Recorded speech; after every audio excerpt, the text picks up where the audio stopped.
আসসালামু আলাইকুম ভিউয়ার্স, কেমন আছেন? আল্লাহর রহমতে আমি ভালো আছি। আজকে আমি আমের আচার দিচ্ছি। এখানে আমার সাথে থাকুন, দেখুন কিভাবে আমের আচারটা দিই। প্রথমে একটা পাতিলে সরিষার তেল দিয়েছি।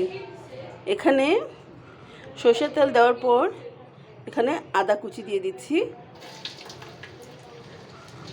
আদা কুচি, আনাম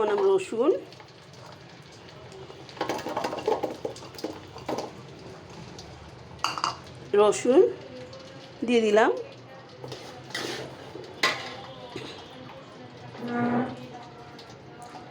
শুকনো মরিচ দিয়ে দিচ্ছি, সাথে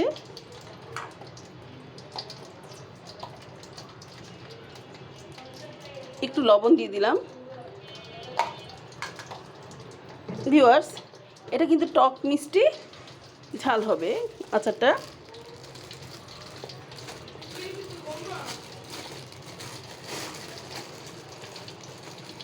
একটু কালো জিরা দিলাম।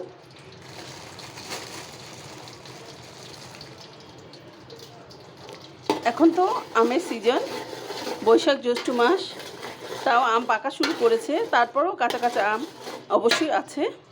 আপনারা এই টক মিষ্টির আমটা অনেকেই খেতে পছন্দ করে, এটা দিতে পারেন।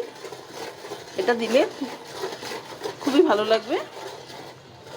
আদা রসুন এটা নিয়ে আসো তো কুইকলি।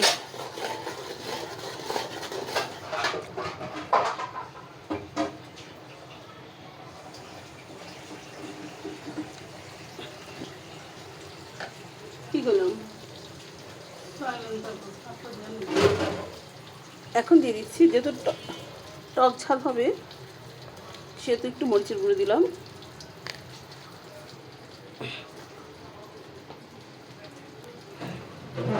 তারপর দিচ্ছি হচ্ছে লাল সরিষা।